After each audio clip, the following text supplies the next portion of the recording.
started. Hi everybody, welcome to the Notre Dame International Security Center seminar series. I'm Professor Rose Kalanick, who's coordinating it this semester. And it's my pleasure to introduce to you Meg Guliford. She just started as an assistant professor of political science at Drexel University. She did her PhD at Tufts, and before that had a career working in policy circles in Washington, D.C. She works on political violence broadly construed, and her paper today is on conceptualizing political violence. So she's going to speak for about 25 minutes or so. I will keep a list of names, so if you have a question, raise one finger if it's a question to be added to the list, two fingers if it's on the topic immediately at hand. If you abuse the two-finger rule, I will banish you to the end of the list. Fortunately, nobody has done that yet this semester, so I guess I'm sufficiently scared. Okay, well, thanks everybody for coming, and please join me in welcoming Meg Guliford. Thank you all so much for this opportunity to come. I did. Is it on? Oh, was it on? I apologize. No, that's okay. Thank you all so much for this opportunity to come. As I was telling Dr. Kalanick, the paper that I originally planned to present to you all actually got an R&R with relatively minor revisions. So I decided to bring something to you that is very early stage. So it is something that a lot of times we have speakers come and their papers are a little bit more polished and things like that, but this is the point at which I need input so I don't become wedded to ideas. But first I would be remiss without thanking Dr. Kalanick for the invitation, a very kind invitation to return to my Midwestern, roots, but also to both Alex and Flint for coordinating everything and making it very easy for me to get here. And it's just a pleasure. I think as I start, I think it's important to understand how I got to this project because it is directly related to my policy career before. In 2010, I spent most of 2010, 2009 in Iraq, working for United States Forces Iraq as a civilian. And at one point, I was walking from the dining hall with my Iraqi-American interpreter, and we got the incoming call where Victory Base Compound was coming under attack from mortars or rockets. So we went to a bunker, but continued our conversation. This is pretty normal occurrence happening. So we just continued talking. And I asked him, how's your Iraqi-based family doing since the invasion and occupation? And he said, not well. And gave me very specific details about, President Hussein, while not a good human being, we can all agree, made sure that certain things were going and that roads were, didn't have big potholes and schools were going and schools were going, electricity was coming and things like that. Once the invasion and occupation happened, those things were, on a day-to-day. I mean, we were getting battle update assessments that were about electricity, potable water, and other such things. So this was not abnormal. So it really got me thinking about what is the effect of intervention on civilians? Because we talk a lot about the state, like what happens to the state, but I got very interested in civilians. And that's what prompted my dissertation project, where I wanted to understand the consequences of intervention. And when I was doing my dissertation project, which examined the effect of intervention on violence against civilians in civil wars, I really had to nail down a definition of intervention. There are a lot of them. And essentially I ended up with like the three little bears. Some were too broad, some were too narrow, and none really, none were just right for me. But because, you're a PhD student, and as you all know, if you're in a doctoral program, time and money, the resources you value the most, are both constrained. And so I had to pick one that was good enough, and it wasn't until I started going into my book project that I really understood I needed to conceptualize this a lot more if I wanted to understand the consequences, because right now a lot of the literature on intervention focuses on grand strategic things like showing priorities of states and other such things. And so this is, like I said, this is very new, so I'm going to be using notes a little bit more, but the way I'm going to give you, that's a little different than what I'm used to looking at. Don't worry, we'll get that fixed. Okay, just want to make sure you can see the slides will come up, and that's not a big deal because I'm going to show you an agenda. This is what I'm going to walk you through. We're going to go through definitions, like the existing definitions of military intervention. These are the ones that I had to grapple with. I'm going to give you descriptions of military intervention, like what are the core elements? When I'm talking about intervention, what do I think matters in that respect? And then we're going to go into the data sets, because the data sets are really where you see the rubber meet the road. Like, what are we talking about? What are people measuring? What are scholars measuring? And then I'm going to take you through the treatment of these data sets in the case of El Salvador, which is the primary civil war I looked at in doing my dissertation.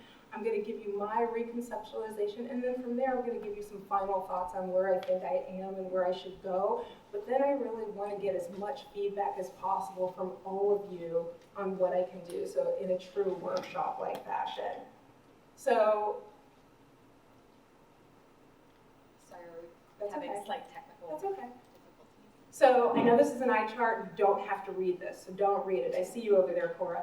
Like, don't read it, okay? I'm going to walk you through. Some of the when you see these definitions, you tend to see that they focus on different things, that elements of them focus on different things. So in the Sullivan and Cook definition, Sullivan and Cook, Saunders, and the Kisangani and Pickering definitions, you see a focus on size. So 1,000 military personnel, 500 military personnel, where you see a number threshold. You see force types in the Pearson and Ballman, the Telema, Sullivan and Coke, and then also Saunders again.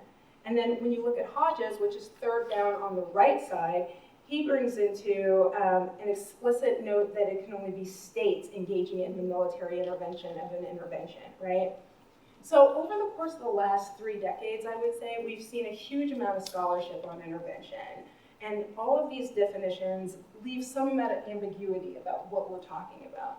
And what we're seeing is that this expansion of literature is not necessarily generalizable. You know, we're not talking about the same thing.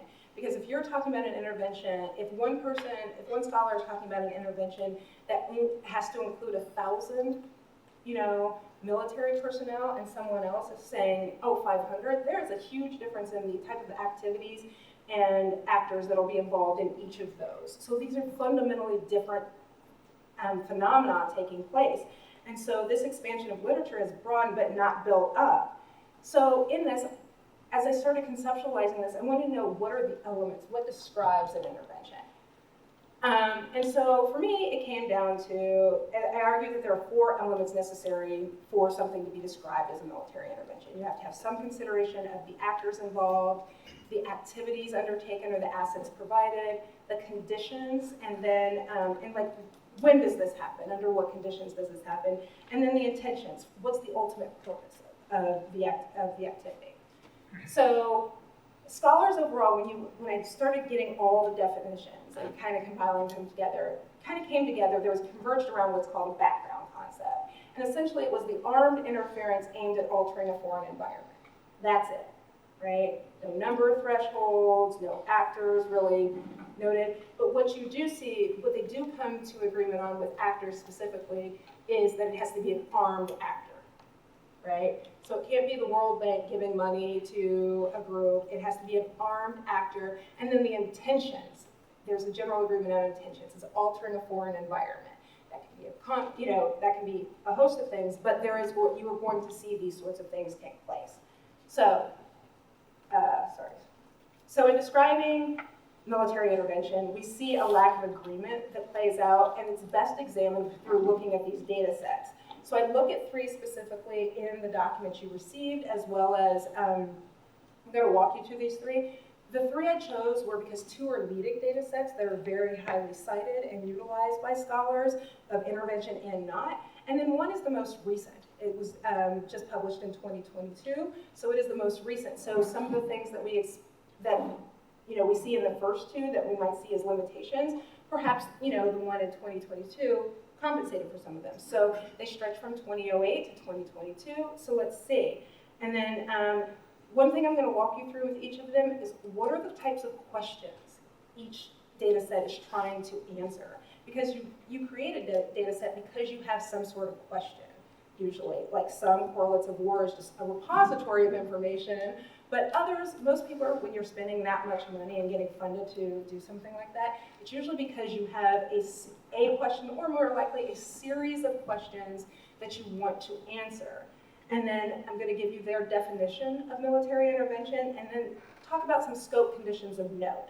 And I do apologize, I'm using notes a little bit more than I normally do, but this is so in the nascent stages that I want to make sure that I'm capturing everything, so I do apologize for that. So first we're going to talk to the Sullivan and Koch. I have a question for some of the more senior scholars in the room. Am I pronouncing his last name correctly? Michael Koch from Texas A&M, does anybody know? Because I know people where it's pronounced in 3 ways, but being from Kansas, Koch seems to make the most sense for the Koch brothers. But that being said, if you know I'm mispronouncing it, please let me know. It's not intentional. So here, Trish Sullivan and Michael Koch are really focused on how powerful states can use the use of force to gain political objectives. So for them, those powerful states become very important, and they're looking at the 5 permanent members of the UN Security Council. So US, China, Russia, United Kingdom, and France. Everyone in this room knows that, but I just want to make sure we're all in the same sheet of music. So really this is about, if you're a strong state, how do you do this? What can strong states do that weak states can't? There's an assumption that a military intervention by strong states is somehow different from states that are not strong. And that is what they're trying to do. So here you see their definition. I'm going to read it. The use of armed force that involves the official deployment of at least 500 regular military personnel, they can be air, ground, or naval, to attain immediate political objectives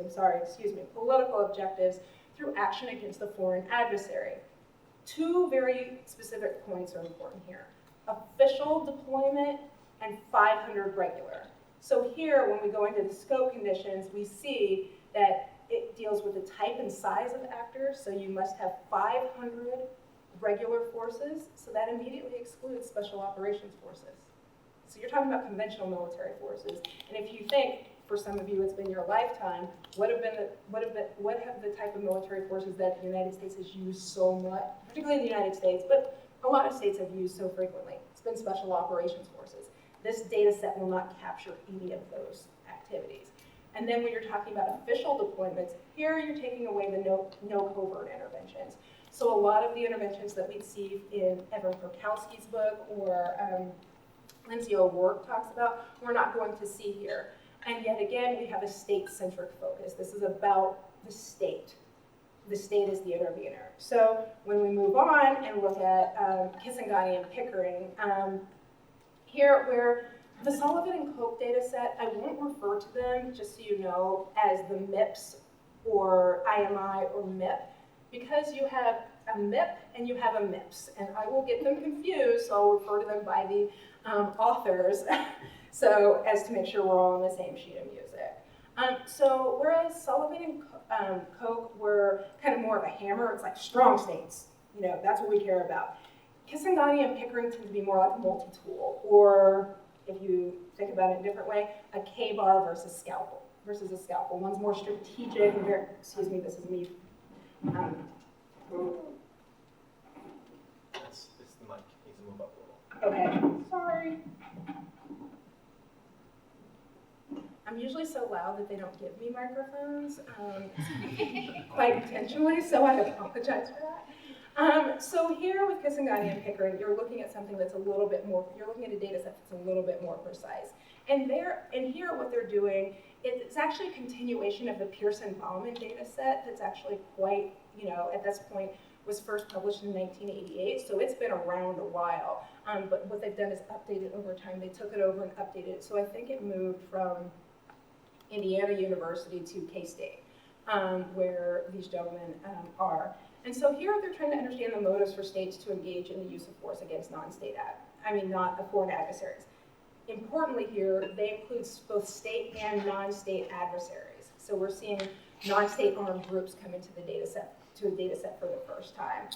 So again, when we look at their definition, the movement of regular troops or forces, airborne, seaborne, shelling, etc., of one country inside another in the context of some political issue or dispute.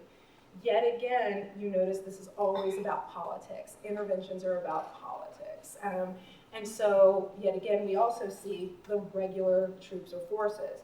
So, again, we have the types of forces. This will exclude special operations forces, and yet again, we have a state-centric intervener, where it must be the state as the intervener. So when we move on to the most recent one, and interestingly enough, I was at Tufts, Monica Toft was on my committee. I was there for the beginnings of this, and just saw it through most of its maturation. So it's one that I'm fairly familiar with, but it is a big data set. It is a huge data set, and what they purport that this data set is a comprehensive listing of all U.S. interventions since the country's founding. So 1776 to 2020. That's a lot of stuff going on, and they have nearly 400 interventions in this list. And here they were very specific about wanting to look at the U.S. alone. Yet again, the U.S. is unique. They are assuming the U.S. is unique. And here they're trying to identify the patterns of the use of force as a tool of foreign policy.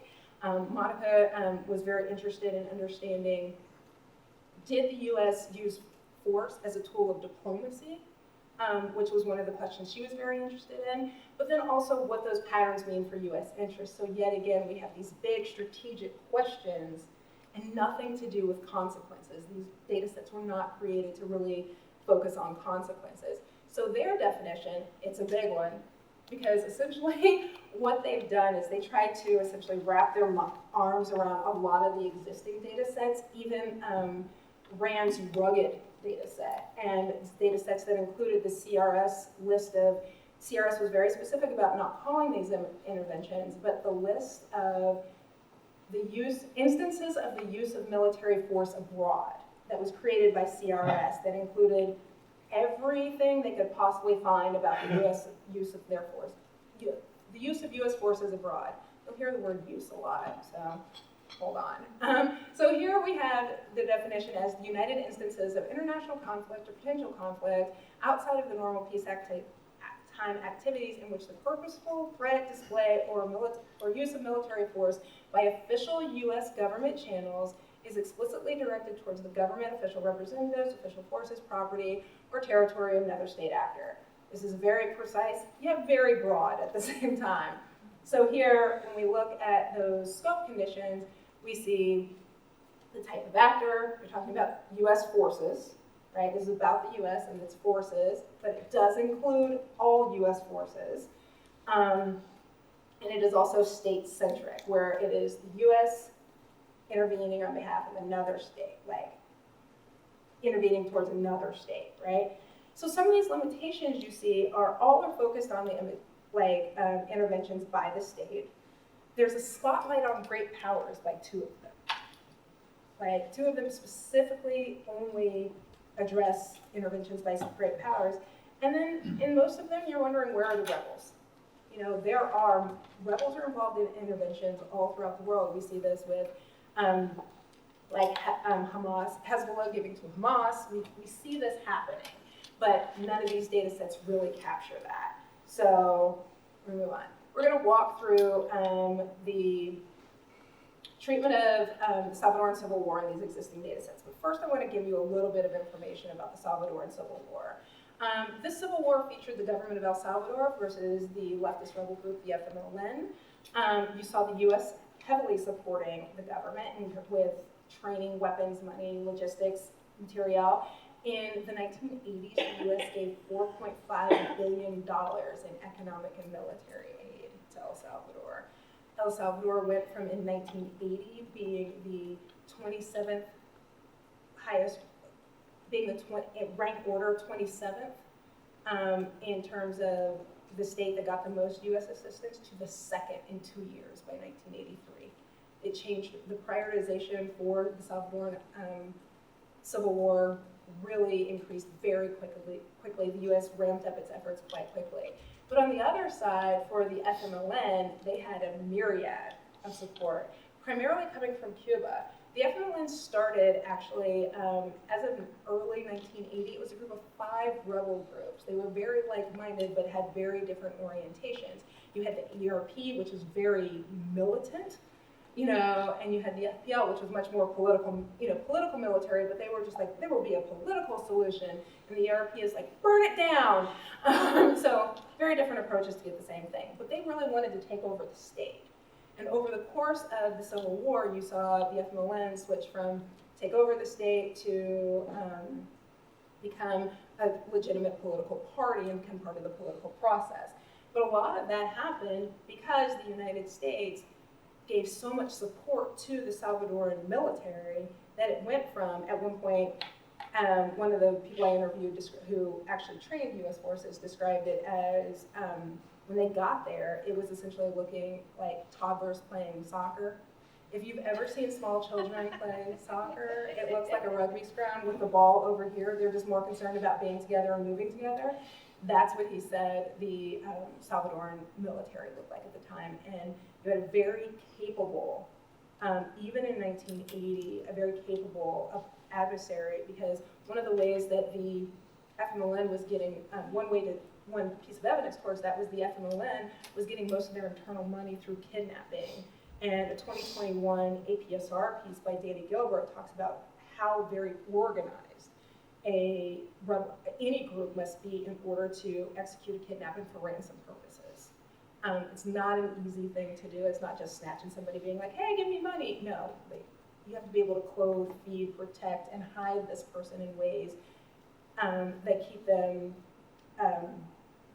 them safe while being able to turn them back over. So they were doing this with foreign businessmen, military, political leaders, and other such things. It's very important to note that the government of El Salvador really had no other support besides the U.S. Honduras gave a little support, but it was more compelled to give that support, not necessarily. It's kind of like Costa Rica being in the coalition of the willing going into the Iraq War. Costa Rica, which has no military. Okay. Just seemed like a good idea to do, and if everybody's jumping on board, let's do this too, right? So here, when you look at the Sullivan and Koch data, Cook data set, you see that they're excluded. This makes sense when you think about what the data set's about, right? They should never have been included because there was no use of force here. And we'll get to that in a little bit, but really what's really important here is the United States never had what you would traditionally call combat forces in El Salvador. They had trainers that were armed, but they were limited to 55 by congressional mandate, and they never engaged in traditional combat activities. So in that case, they would be excluded from the Sullivan and Cook data set. When you look at Kisangani and Pickering, it's interesting because they're included, but they're only included from 1983 to 1988. So that ramp up of time from which El Salvador went from 27 to 2 isn't actually covered in this data set, and I can't determine why. And even asking them, they're just like, this is what we could find evidence for, and move on. I'm sure in an update, they will probably, and this is what happens, data sets are living documents. If you have the money to update them, they are living documents, and this document itself, this data set itself has been updated several times, and they've made changes, and code books will note those changes. And I can see this being something now that has been brought to their attention by several people, is something that may change depending on how they choose to code it in the future. And when we get to the Cushy and Toft, data set, we see that it is included for all periods. What's interesting though is, again, they just included as an intervention, not the type of intervention, nothing nuanced about it, just that it was an intervention. What's interesting about the Kisangani and Pickering data set, just to kind of go back, is they include it for those years, but when you look at other variables that they've included, the code, like the variable they have that codes for whether or not the intervener affected conditions for the target condition, they actually say for the target of their intervention, they say none, meaning that the United States intervention did nothing to change the conditions for the government of El Salvador. And I just can't agree with that, given the sheer increase in the capability, in the warfighting capability that U.S. training equipping, and money gave to the Salvadoran military. So here, finally with the Cushion-Toff data set, what they've done is, and this is really important when you look at data sets, they've included narratives for each of their interventions, right? And so there's a lot of information in the narratives that is not coded in the data set, so it can't be read by any programming language. But if you want to add to them, and this is just kind of more of a teaching note, if you want to add to them, you can, but most data sets wouldn't have that degree of detail. What Sadita and Monica did in their data set is actually such a valuable contribution because at least the narratives are there if you chose to do it. And there they talk about the training. They don't talk about a lot of the other stuff with any degree of nuanced information, but they do talk about the training, and they talk about the weapons to some degree. So it's there and can be done. So here are a couple of limitations for those people like myself who want to study the consequences of this. The state-centric orientation. There's no information about non-state armed groups as an intervener, which we know they intervene. You know, Al-Shabaab intervened to support AQIM in several different fashions, with money, with weapons, and with troops as war support as well. This matters. And then non-state armed groups as a target of intervention as well. So this is really important to know, because also if you're trying to look at a conflict environment, what happens to, like, what support rebels receive will in fact may have some sort of effect on the support that the support and the reaction by the government.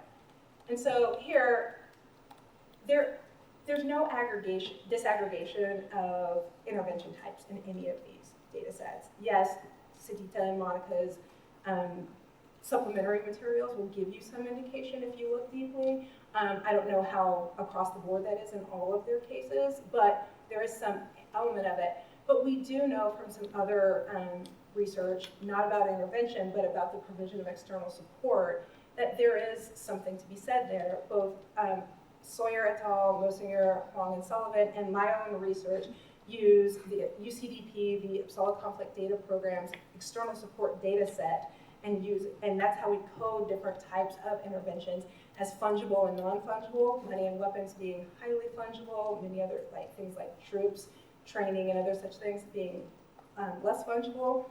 And we see differences in our outcomes of interest. So the consequences of some of this, if you couple that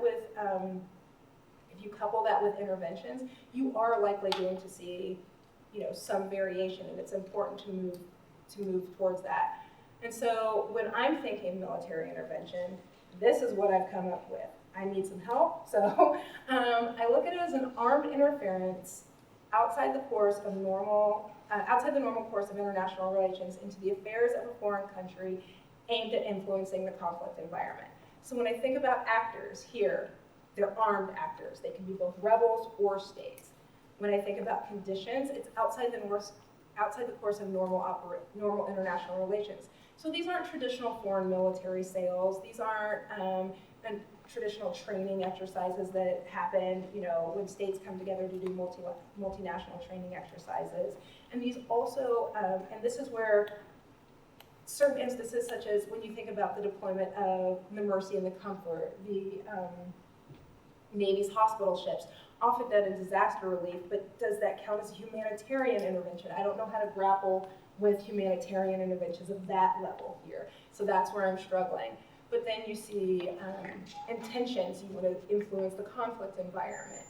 And so in that, I think this current reconceptualization more accurately reflects the reality of intervention, because you have it includes more actors and a wider variety of activities.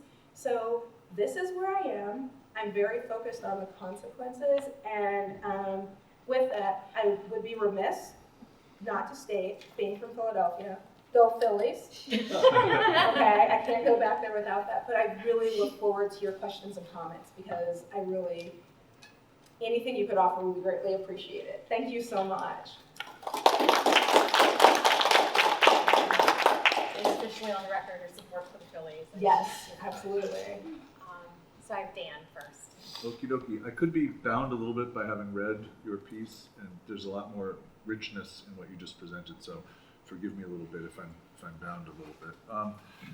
I'm wondering if your definition gives you the kind of traction on the kind of question that you're actually really interested in. So you have a very broad definition that could actually not work to your favor, because what I think you're wanting to look at is a couple things, a couple different ways things can vary. What kinds of intervention produce what kinds of civilian harm?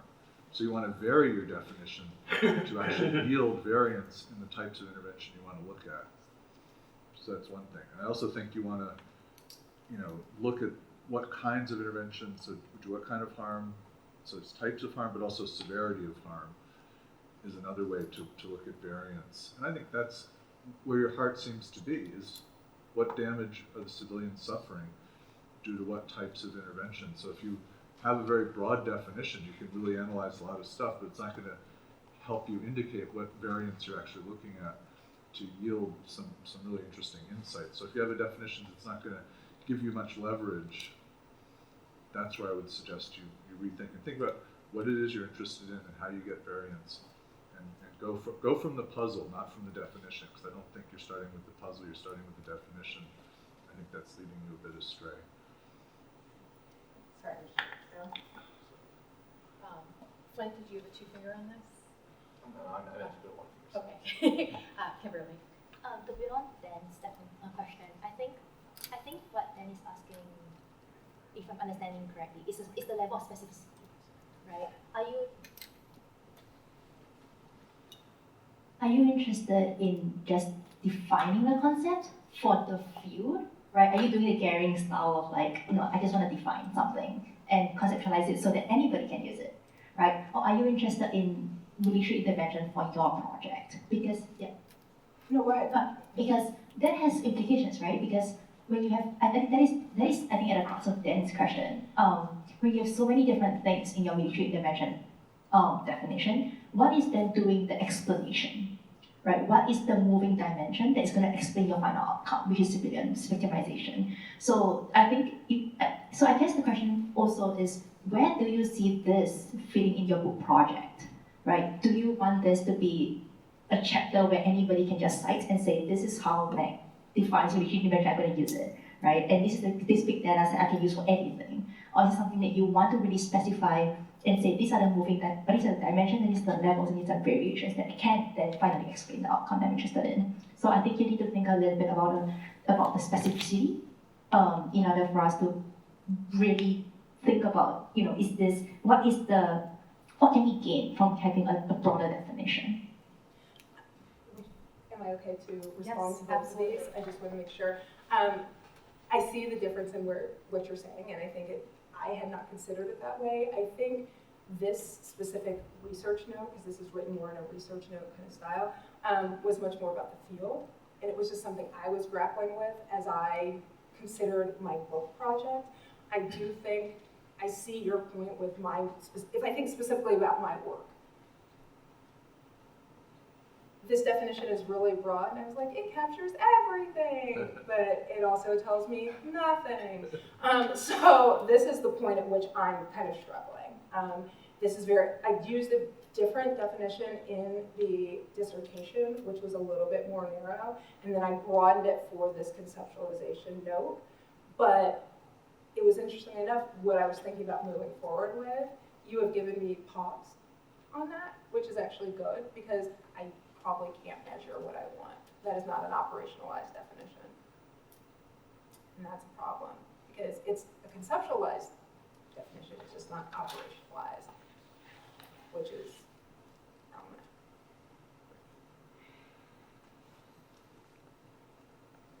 Mike? Oh, okay, thanks. I think my question, pardon me, sort of builds on Dan and Kimberly's question.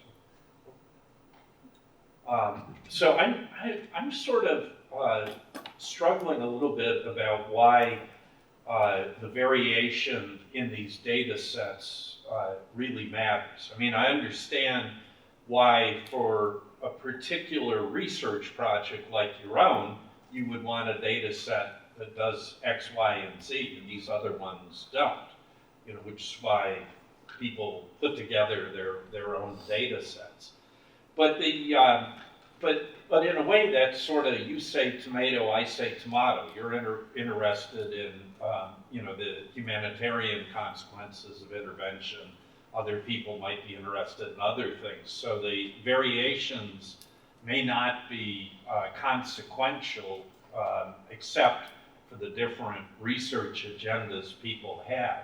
So why, aside from that, why does this matter? Because it seems to me you're suggesting that there's something fundamentally that we're missing.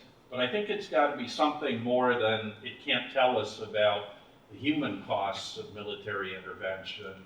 It's got to be something broader than that and more general to the conflict studies literature, if that makes sense. I think where I started was essentially that it can't answer a whole suite of questions, that it falls short of that. And there's nothing wrong with these data sets. There's nothing wrong with these data sets. They were very much built to answer certain things or to address certain types of questions. And I have a great deal of respect for that, because these data sets in many cases are very elegant and beautiful for what they're trying to do. They just don't allow any,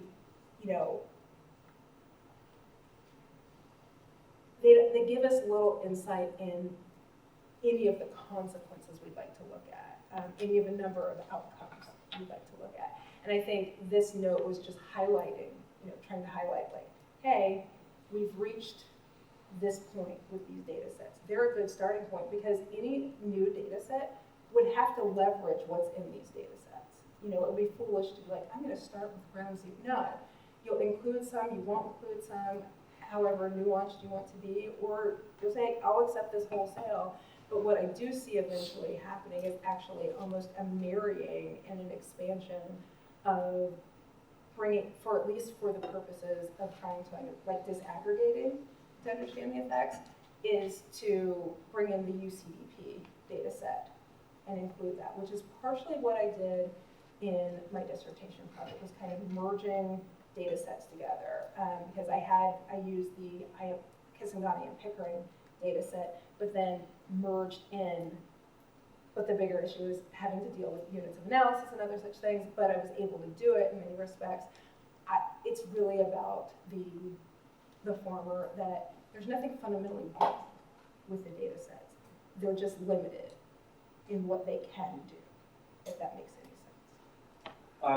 It makes perfect sense. I guess the question would be concretely, what could be done with less limited data sets, and what would be an illustration of the advantage you would get from being able to use the same data set to talk about the civilian costs of intervention and other questions. I don't think you can actually use the same data set. To be perfectly honest, I don't think there's a one size fits all, where, because you'd have to fundamentally change certain things, or you'd have to add in. Right now, one of the issues is you can't, because they exclude the rebels largely. We're missing an entire side, particularly if you're looking at civil wars. We're missing an entire side of the conflict, and we're only telling one side of the story. And for my research looks at civil wars, you're only telling one side of the story, so I can't understand how the other side, the state side would respond. Right now, I can't really determine how, if this happens on the rebel side, how would the state respond? Because none of that is included in these data sets.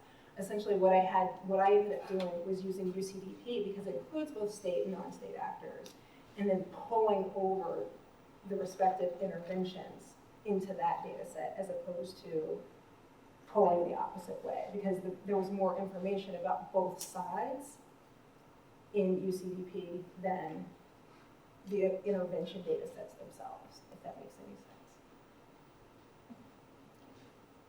Flint.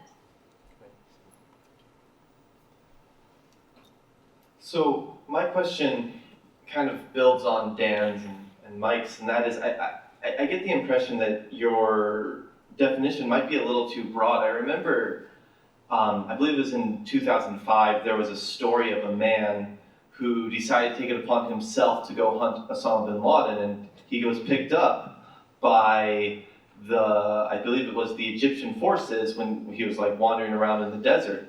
But that technically, I believe, I understood your definition correctly, falls under an armed individual participating in the conflict. And so my question is, does that, for a lesser example, it'd be if there's such a minor addition, wouldn't your data set pick that up? And is that what you're trying to do? And perhaps I need to be more precise, but that it needs to be an armed group. Like, it needs to be an armed group, and maybe, none of the others really encapsulated like how large of a group, but it needs to be a group. It can't be a single individual. I don't know. So then my next question would be, how large does that group need to be? Is a couple of people enough to be a group, or does it need to be 30, 50, 5,000? It gets back to that question that you were initially asking, and I think having a cutoff would be a necessity. Well, none of the others necessarily have that. Like many of the other intervention data sets don't have that cutoff, where they just say armed group and move forward. But unless you believe that would be a limitation on theirs as well. It's just something to consider. No. I was just wondering, I think it ultimately depends on what you're trying to collect. And that's where I think it gets back to both Dan's and Mike's question, which is, what are you trying to find out from this? What if it's a question about humanitarian, or if it's a question on just state-to-state actions? What you're trying to look at will depend on the definition. Yeah. Is it Cora? Yeah. Thank you so much for your talk today. Very interesting.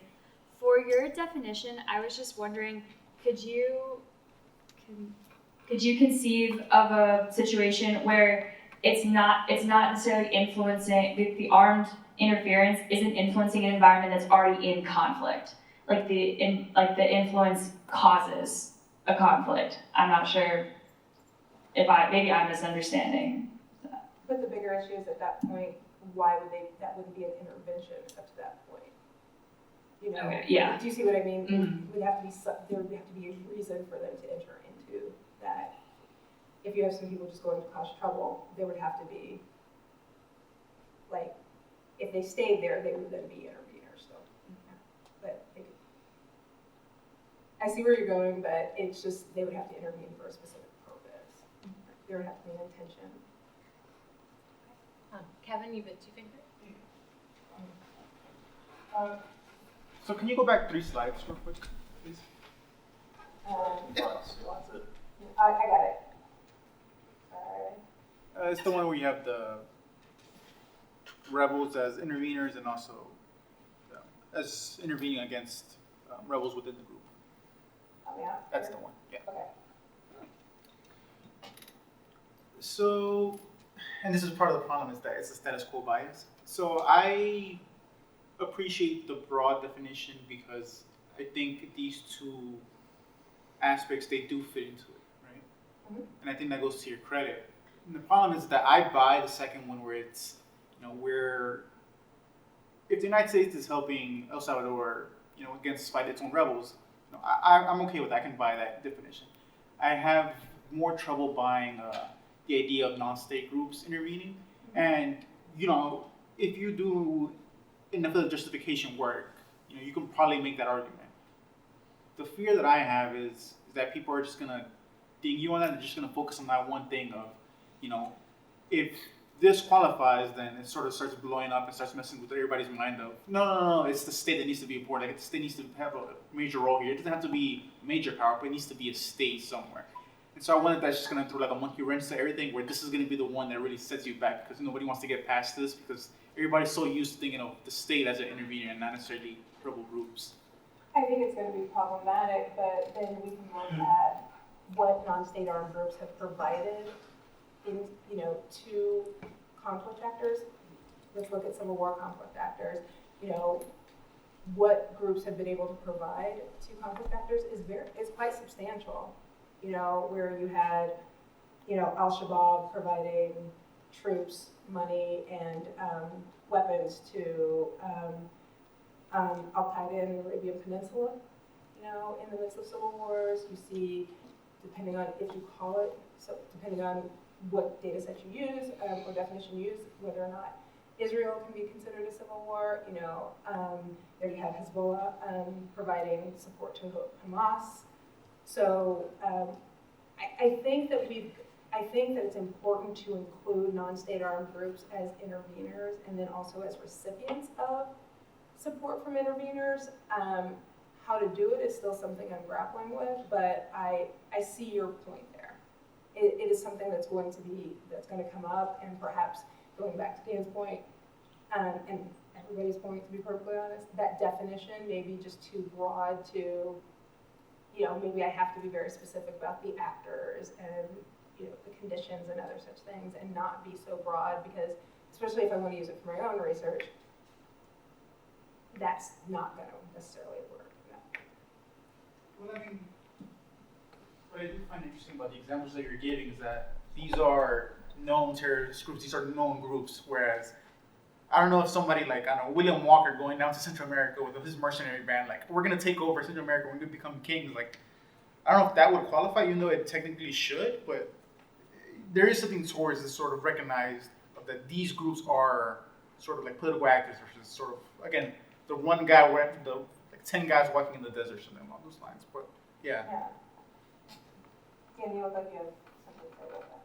Oh, I was just going to pick up on that point. It's, you might be talking little green men or contractors, Wagner types. You could be talking warlords that have foreign policies, or Hezbollah that you mentioned. So broad is good. You're just going to have to narrow it to types when you're actually doing your analysis. So your broad gets you into all those neat categories, but it doesn't really help you out when you're trying to determine which are the most violent, which are the ones that do the most harm to civilians. What kind of freedoms do they have? Are states limited by the Geneva Convention some of the time anyway, where these folks aren't? That all seems interesting to me. So the broad definition gets you to the party, but you're going to want to figure out who's wearing what costume. Something like that. Halloween. Not for me. Happy Halloween. No, it's when you start to do the analysis on what basis do you make those decisions. So that's good. Thank you all for blowing up my entire project. No, but that's what I'm here for. But it's like now I'm thinking about 15 things, and I'm like, how am I going to do this? More than right. Oh, by the way, if you want to see a really good example of conceptualization, Sherry Zaks has a piece coming out. It's forthcoming in JPR on rebel to party transition. It's actually really good. This is not that, but hers is actually just really phenomenally and really well done. Kirby. Can we go back to the definition slide? Which definition? Your Okay, definition. I just wanted to make sure. Wrong way. Questions? Sorry, there you go. Yeah, so I had a couple, I guess, technical questions. Though we've touched on a few of them, but I just wanted to get clarification. So first question on the question like conflict environment, do you mean like an already existing conflict? So, for example, and this tailors into what would an armed interference constitute? So would Russia's cyber attacks on Estonia back in like 2008 or something fit in this definition somewhere, or would it not? And I asked just because like especially in evolving sort of what counts as arms nowadays is changing a little bit. And then do you need an existing conflict, or can someone be initiating a conflict? And then I'm also curious how, and you touched on this a little bit, how you would deal with agency within these different groups. Like we mentioned Wagner, like how do you differentiate between like Wagner doing its own thing in Libya versus actually, it's just Russia doing it, but they're using Wagner, and how would you kind of differentiate between those kinds of actors? Just writing this down real quick. One, I haven't thought about the agency question, so that's a good one. With respect to the first, with the conflict environment, you brought this up at lunch and talked about the different domains, which just kind of blew my mind there. And I was like, oh, it's so hard. No, that is actually something that since we were at lunch, I've been thinking about, and I'm going to have to be more precise because one, none of the existing definitions deal with that. And in a cyber attack, who do you attack? What, it's like, who do you intervene, And so it's like, what then becomes the target? Does that have to have a human dimension? Can it be infrastructure? Because a lot of the times that when certain things have happened, at the end of the day, an intervention is about the provision of something to someone else, whether it be, are you joining up with them to fight for something? Are you giving them weapons to fight? Are you giving them, training to, with a cyber sort of thing and information, like the different domains, we have, 8 domains? 8 domains. Do I have to attend to those? I don't know, because that is something about which I have not thought of. I've not thought about the cyber consequences of this and what that means for this, because I try to avoid cyber and AI as much too when I was doing my code. I'm a horrible person with this stuff, with cyber stuff. Mike Horowitz was my faculty mentor in my postdoc that I had, which some of you should apply for, and I will make sure you get information about. But he deals with AI. He says AI, and I told him that the only AI that I acknowledged was Allen Iverson. He was like, Meg, would you like to work on this project? I'm like, no. No, thank you. I don't even know what that means. But you do raise, I don't mean to take that lightly, you do raise a good point that I have not considered, but obviously between the two of you, it's something I need to think about because we are engaging in different types of warfare in different domains. It's not just air, sea, and land anymore. And does that matter for intervention? I'm not saying I'm going to pick up a new domain and become an expert at. That's not going to happen. I'm an air, sea, and land kind of girl, so I may just have to learn a little bit in that regard. But thank you for the question, because it's really actually an important question to consider. And is this something you do? No, I just. Oh, because I was going to come back to you, because I had your name here. So I was going to be like, Kirby, remember when you brought this up? I also am trying to figure out my relationship with all the emerging technologies. Oh, I'm not trying to figure out my relationship. I have none. No, I'm teasing, but no, it's a very good question. Harrison. Yeah. Okay. Looking at the previous definitions that you showed, it seemed a lot of them were also kind of produced from a sense of data. You don't have to look back at them. It seemed like they were somewhat also produced by data availability, that you're dealing primarily with great power states and in such large numbers that you can get data on them and reliably be able to say, yes, this is clear. Whereas while this broad definition is able to incorporate things like special operation forces and civil wars, it seems like it's nice to include those and to conceptualize them, but how realistic is getting the data on these sort of things on kind of the soft side of just getting access to when these things happen in a relatively timely manner, and then also in the Civil War case, not always having data availability in that. So I guess, how would researchers feasibly be able to use this definition and say, I can be able to apply this more broadly, even considering the data constraints?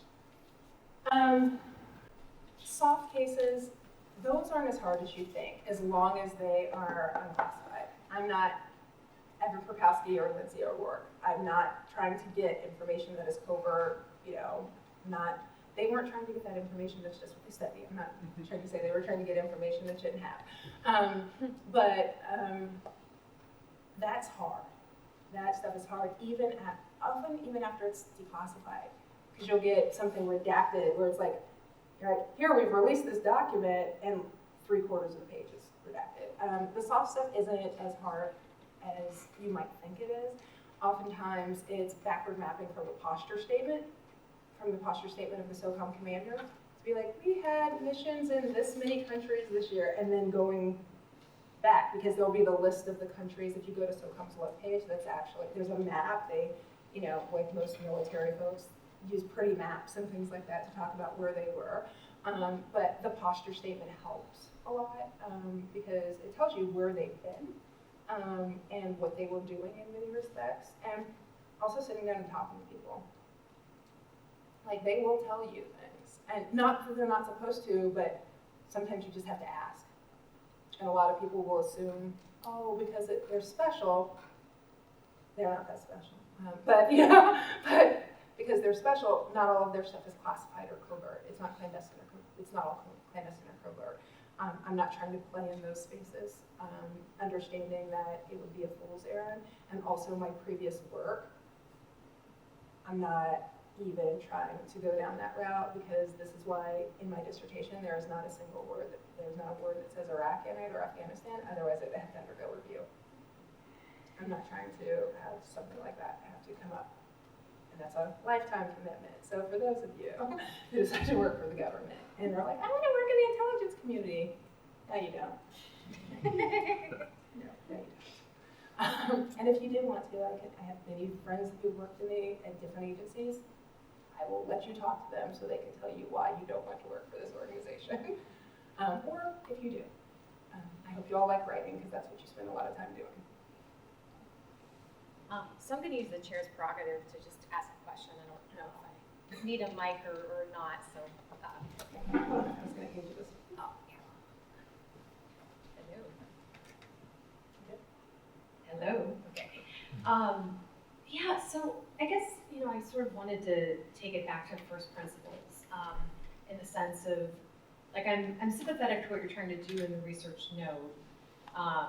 And I guess I'm wondering why your definition isn't just what you identify as the background. I mean, the definition you give us isn't that different from the sort of background assumption, or I forget the exact term that you use, right? But it seems like, you're taking Sartori's critique of operationalization, right? That it's about how much, not like what is the thing, right? Yeah. And so I take your argument to be like, well, we need to think about what is the actual, like, what's the essence of military intervention? Like, what is the thing, right? And it seems like your answer is pretty, the first answer that you give is pretty elegant, right? That it's, an armed interference aimed at altering a foreign environment. And I guess I'm not sure what is aimed by adding to that. I'd rather sort of see you take the note and unpack all of those things, right? I think your point is, like, you're not trying to make an operationalized definition. You're trying to sort of make a definition of what the concept is, that then somebody else can come in and operationalize it in different ways according to whatever their question is, right? And so, I would want to hear more about, okay, armed interference, what's armed, what's interference, aimed at altering, what's altering, and then a foreign environment. And I always sort of find military intervention like what's the difference between a military intervention and a war, right? And I think there is a difference. It's something like they're not doing it to conquer the place. They're doing it to, as you say, change the environment in some way without owning it, right? But tell me more about that, right? Like, that's the thing that's really sort of different and interesting about what we call military interventions, that's sort of different from just straight up war, conquest, attacking, blah, blah, blah, blah, blah, blah. And like, what is it that they're really trying to accomplish? That said, I'm understanding from your conversation with others in the room that, well, and I know in general you're interested in sort of like what happens to civilians, what are the consequences, what are the ramifications, and so that's potentially something. I don't know how much of that is related to, like, how are those ramifications different if it's an intervention versus a war? You know what I'm saying? Like, is there something about what the actor is trying to accomplish that leads to a different kind of consequence for civilians than if they just were straight up Hitlering it and like coming in to take it, right? If that makes sense. No, it does, and you helped make my life much more difficult, because it's actually such a profoundly, and this is not to be disrespectful, simple question that has major consequences that no one has ever asked me. The difference between a military intervention and war, and does one proceed? Like, I would say that military intervention, you know, if like a war would happen, that there are interventions into war, right? Or there are interventions into low-level conflict, that you intervene into a war or some sort of conflict. But that definition does not capture that in any way, shape, or form. And even the background concept doesn't. I mean, it's altering an environment, but not necessarily an environment of war. You know, like what level at which, you know, are we at a point where it's, you know, the difference between interstate conflict and civil war? You know, is there a difference between that? There has to be. I just have to think about that a lot more. Yeah. Because that's a really puzzling question for which I don't have an answer, but it's something that is worthy of consideration.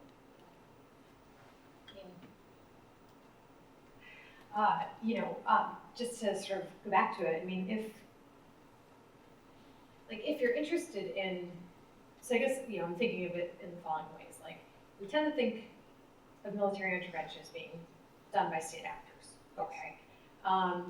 You want to broaden the definition, and like, okay, that makes sense because you're interested in consequences, and the consequences might flow to civilians, you know, regardless of if it's a state actor or a non-state actor, a great power or a non-great power, et cetera, et cetera. But then it's also kind of like, well, then what is the benefit? I'm not saying, but like, you know, so why is it that we would narrow it to intervention, military intervention, and not just any sort of conflict in terms of how that affects civilians, right? Now that's sort of trying to tie it up to your project, which maybe the definition does or doesn't fit or doesn't have to, I don't know. But, yeah. Okay, putting it that way, the way I've often thought of it is, okay, you have a war, you have two parties, right? And it's the intervention that happens post that war kicking off, whether it be a civil war or interstate war. What are the interventions thereafter? And what does that mean for civilians? Does that make sense? So Yeah. like, once there is a conflict that has started, Right. you know, because even at low levels of threats of violence fomenting, there can be protest, you have interventions to that. But once it is like, oh, we're in war, the interventions after that point are what I'm most interested in and how that affects violence against civilians. Yeah. And what's your hunch on what's different about it? Like having an outside intervener into a war, what kind of different outcomes do we see? Just you know, like I think because outside interveners have their own priorities, right? Their own desires, things like that. Or like if you look at the United States and El Salvador, early on, the Salvadoran government wanted to go to the table to engage in some sort of power sharing. The United States absolutely refused to allow them to happen because they thought they could win outright still. It was about winning that war. And over time, it became readily apparent that we were in a stalemate and that wasn't moving on. And then the United States was like, oh, enter into power sharing. So it actually prolonged that war. right. Not if they were able to reach an agreement. Because the exact agreement that was reached in the Chapultepec Accords was very similar to the one that the FMLN wanted in 1984. But the United States said that they would remove all funding for the government of El Salvador. At that point, they weren't strong. They hadn't been strong enough at that point to believe that they could overcome the FMLN. They weren't at parity. Probably about 85, 86, they reached parity, and it was just fighting, and people were just getting killed at that point. But interveners changed the decision-making calculus for their supported parties. They're able to increase the warfighting capability, and in many of their respects, China, when they were giving support to the Khmer Rouge, actually withdrew support because the group was they were coming dangerously close to winning and taking the state, and China did not want that. They were like, no, we want everything to be in a disarray. That's what we want. We don't want you to win. So there was a point at which China withdrew support to ensure that couldn't happen. So that is what I think can happen there. I don't, to be honest and to be fair, I don't think rebel groups have that same type of influence. There, it's a matter of capability increase. When they're giving, it's usually, we believe in your cause, we believe in what you're doing, or it helps us in some way, shape, or form with our other priorities. And we will do that. But for states tend to change calculus. With Castro wanting those 5 groups to come together and fight because he only wanted to deal with one central node, and the high command for the FMLN became that. So you can change the shape and nature of the war by your priorities. Yeah. And that is something to say about why states matter perhaps more than rebel cause. Yeah. Or not matter, they matter differently. Yeah.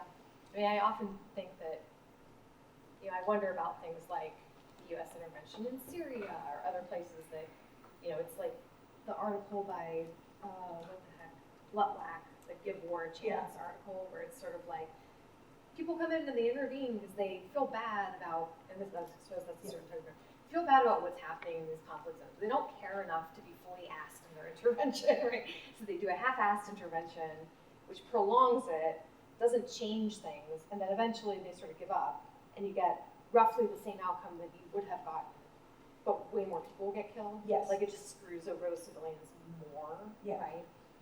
So I think that's like a really important point. So do I see some 2 fingers? Is that a 2 finger? So on Yes. this point? Yeah, to build upon it. Yeah. So I kind of, What's your name so I know who to find? Jalen. Well, thanks. But I kind of liked your definition that you just said there, like how you're interested in 2 parties acting out, and then you're interested in the intervention afterwards. And I was kind of curious how that kind of applies to like big businesses, like sort of like SpaceX, because Elon Musk activated or is trying to activate Starlink in Ukraine to provide service to Ukrainians during the war, and that could kind of be seen as like a military intervention because that could also expose Russia's plans and like military stuff. So I was just kind of curious how that kind of affects like your definition and like how businesses can have a play in military intervention. I would still say that was a state issue because the import-export sort of things going on that are controlled, the regulations controlled by the state, that is a state function. And I hope that Elon Musk doesn't have anything to do with what I'm talking about ever, but I see your point though. But because so much of that is controlled by state regulations, like what depending on wherever the company he's using is incorporated, I believe SpaceX is incorporated in the United States. I'm not sure, but I believe it is. That the United States government would have something to say about to whom he sells that, to whom he gives that information. And the U.S. if it were through the U.S. government, perhaps, if that's what you're thinking, like that is the U.S. government leverages private sector all the time, and that just becomes the state giving it. For me, that would be a function, like the state as the intervener. But it would be just down the rabbit hole of where it started. You're going to the origin story, and I'm kind of a little bit further up here. But I see where you're going. I see where you're starting, and I see where your question emanates from. But I think that would be a state function because the state ultimately controls, like, the ability of that to move across, that sort of capability to move across borders. Is that what you were doing? Am I thinking about this correctly? That's what I was kind of getting at, yes. Okay, are you sure? Because you still look a little like, she doesn't understand what I'm asking. So, but ask the question you want to ask, that's okay. It's not so much asking, it's just wording it to make sure like you kind of, like, consider it. So I guess because I mean Elon Musk, he kind of acts like as an individual, kind of like, I mean he acts within the state, but kind of like on his own interests, and that's kind of where I'm trying to get at, like individuals that have like their own interests that can kind of have their own like military intervention in like these states of conflict. That's where I'm trying to really I hit would the say nail. he can't do that because he still has to operate within a state structure. His company operates within a state structure. So if it moves anywhere, it becomes essentially the state. So he can have a lot of power, he can have a lot of things that he wants to do, but if he were to give that information or capability over to the wrong actor, he could face criminal charges. I mean, I'm not lying about that, right? I think you're probably right about Okay, that. I was like, I'm not. Yeah. It's just, it's kind of like, and especially if he has any government contract, that becomes very problematic because he doesn't get to decide what part of his company becomes, or what part of his capability becomes something he can sell. That government still has to decide that and allow him through regulation, the ability to do that and to move that capability. Like, he is a very powerful individual in that he has a lot of money and access, but there is a level at which that does not matter. Thank you. We have questions back there. I'm sorry, I just. Oh, that's okay. Yeah. Should I just speak it? Yeah. No, come up, yeah. Oh. Come over here, get mine.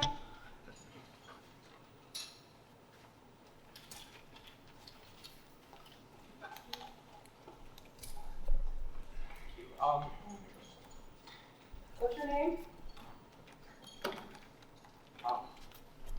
My name is Pranav, Okay. and I'm a sophomore. Um,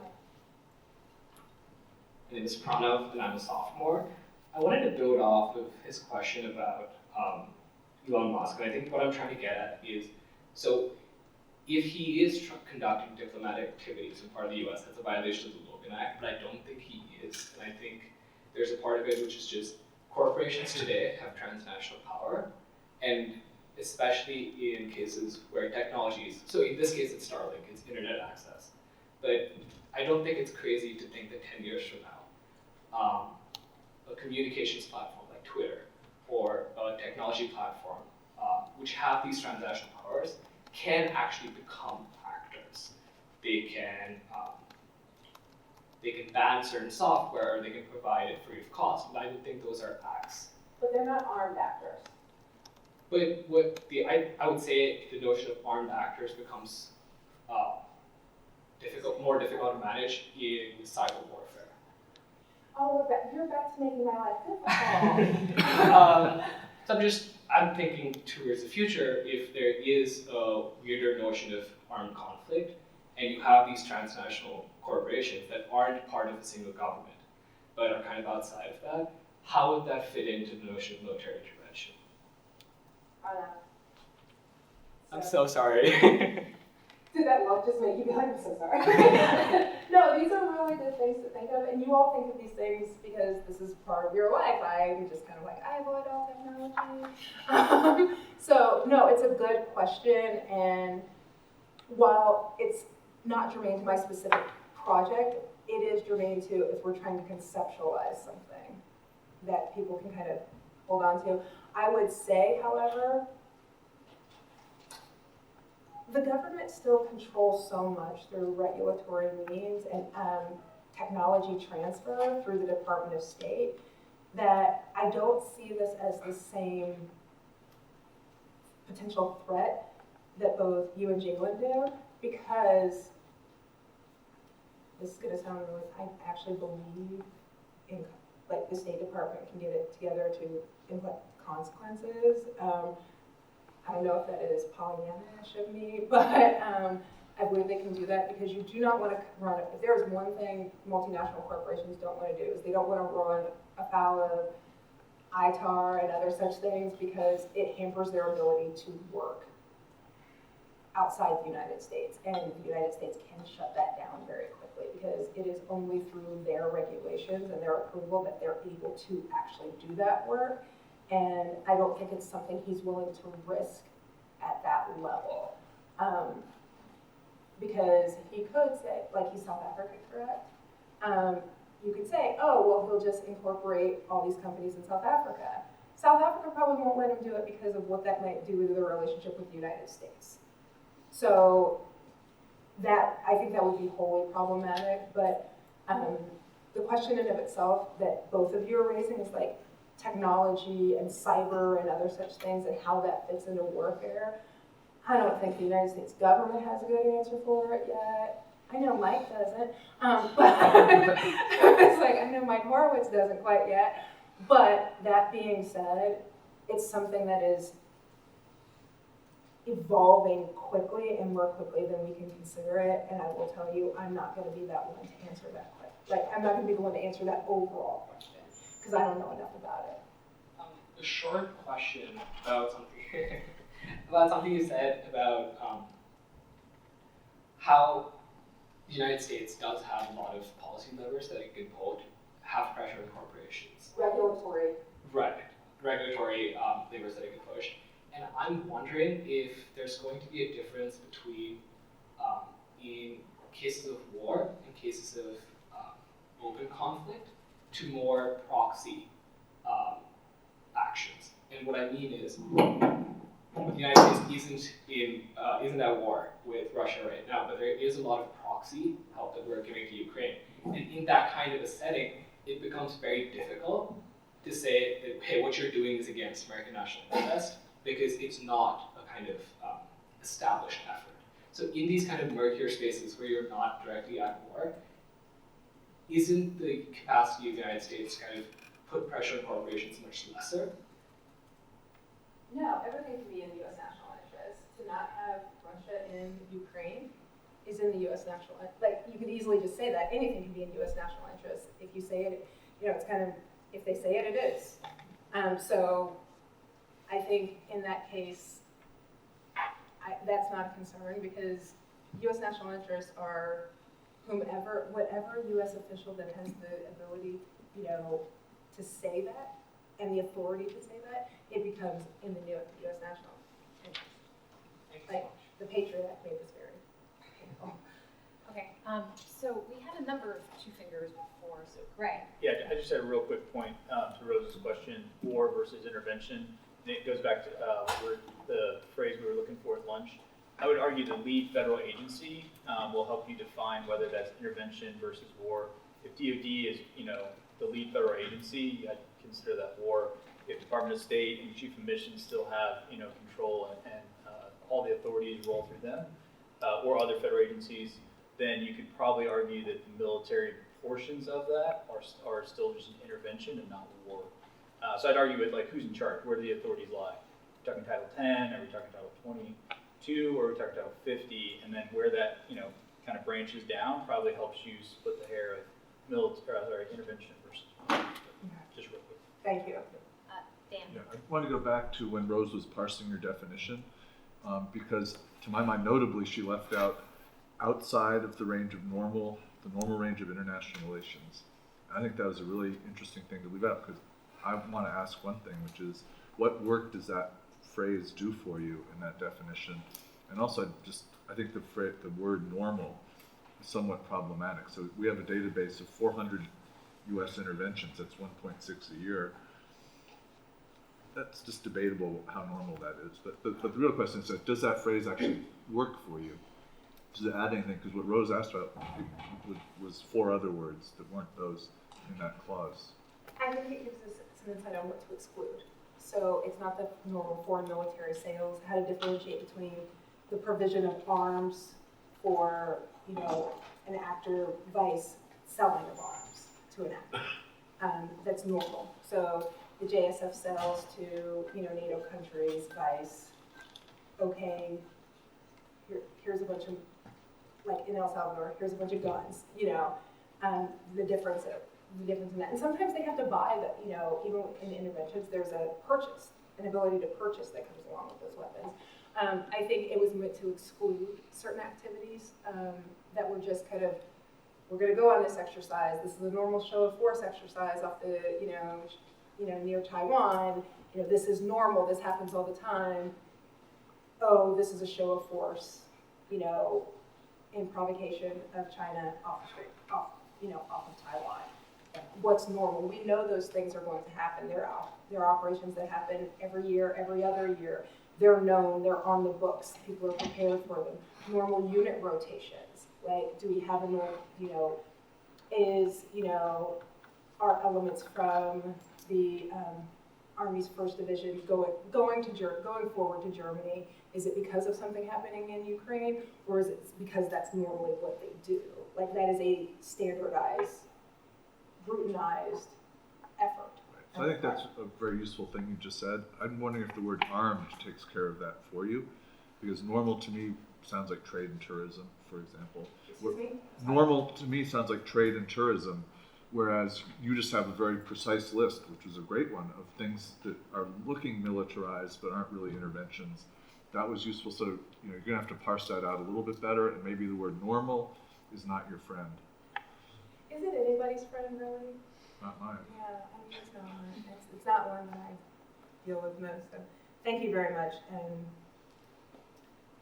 Kimberly, you also had a two-finger.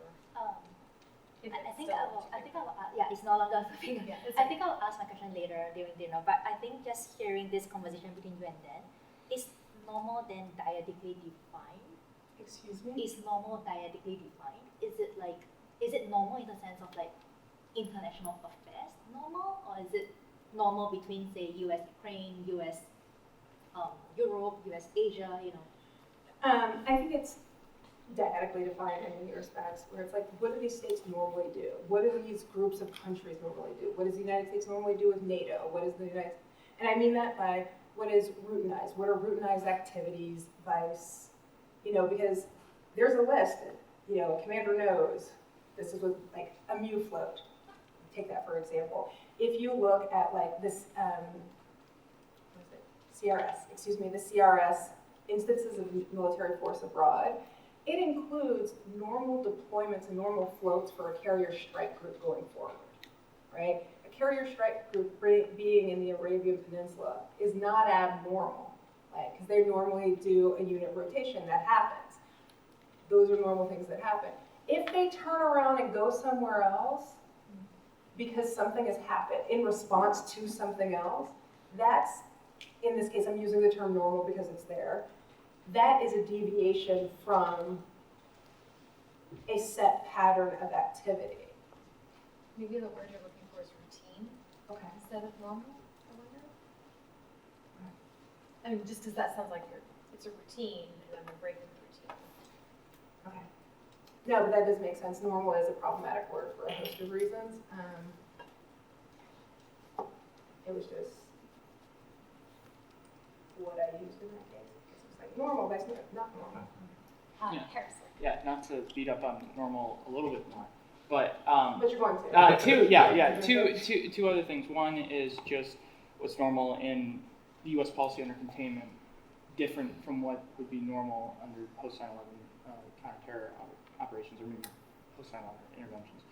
But then another thing is not only didactic between the country that is in question, but also like, is it normal considering U.S. interventions in one region relative to another that country's okay with it?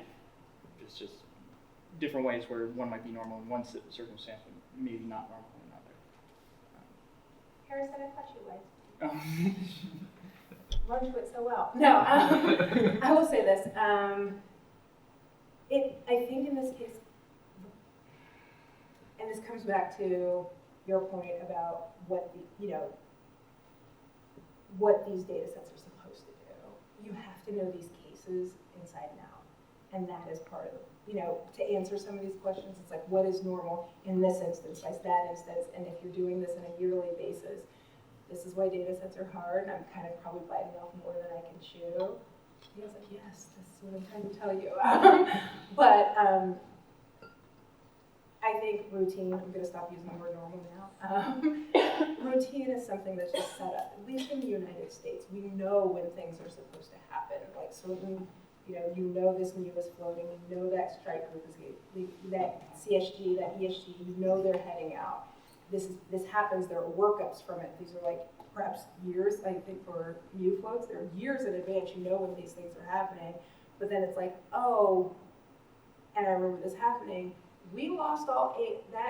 The mu that it detached and was in Helmand Province lost all 8 of their Harriers. Guess what? We're picking up 8 out of humans, sending them over. That is abnormal. So that next mu float that had worked up, so those carriers were operational with it, that had to go take. I mean, that is a deviation. It's not a new intervention because it was there, but that's the sort of thing I'm talking about, where something has to change from the routine, and it's usually some sort of conflict, some sort of threat, emerging threat. That is what implies that. But yeah, we were doing so well. So Kat, here's a question, switching gears. Yes. So this is a little bit more of a comment and just something to consider, especially with the work on effects with civilians. So if you have a case where the effect of this intervention is to elongate a war, are you just looking at the civilians who stay civilians, or are you also going to consider the civilians that have to become military? So like in the First World War, drafts had to be implemented. So you have civilians who are now at war. Is that part of the civilian sort of cost that you're considering, or are you just looking at those who sort of stay on home front? Forced recruitment is a tool that is taken into consideration. I wouldn't include drafts as part of that. But when I'm talking about civilians, I mean, like the people you're talking about who are drafted and then become military, they take it, at least in the United States, they take an oath of office, so they are no longer civilians, they are military. So they've moved from one category to the other. So if something were to happen to them in conflict, they would be counted as a military casualty or fatality, not a civilian one any longer. Does that make sense? Yes, I'm just saying that if the conflict hadn't been elongated, they would have stayed civilian. So does that factor into the overall civilian cost? Okay. Yeah. It's not fair, but it doesn't. No, it's like, I don't deal with fairness. That's too hard. It's like normal. You. Hi, my name is Yu, and I really enjoyed your presentation and read. Oh, sorry. I really. Oh, sure.